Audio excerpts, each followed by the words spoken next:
You pick a pastor. You want to meet God, and you say, "Pastor, help me, pray for me."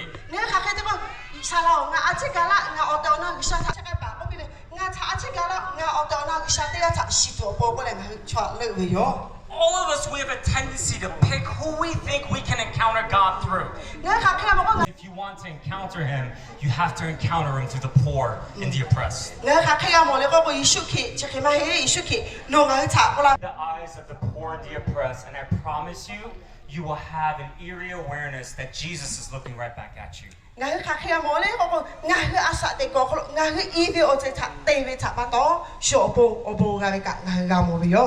I have to pause here for a moment, and I have to talk also about some of you in this room. You do consider yourself to be the poor and the oppressed.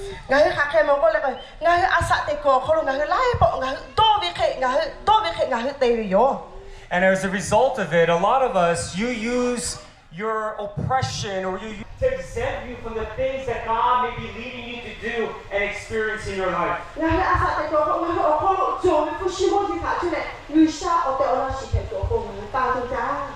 Jesus chooses the poor and the oppressed to do great things for Him.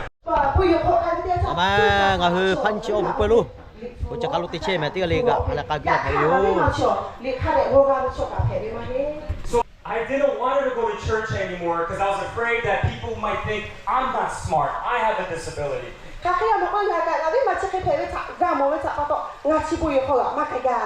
And after a while, my sister stopped going to church.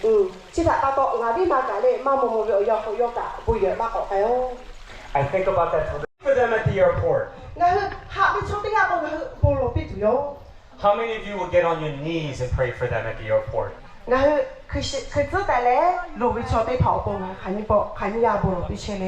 And that's what these people did. These people got on their knees at the beach before Paul gets on the ship, and they knelt and they prayed for him, signifying a deep, profound relationship he had with them.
LBC บุกไปหลับเป็นแม่เลยค่ะหลับแม่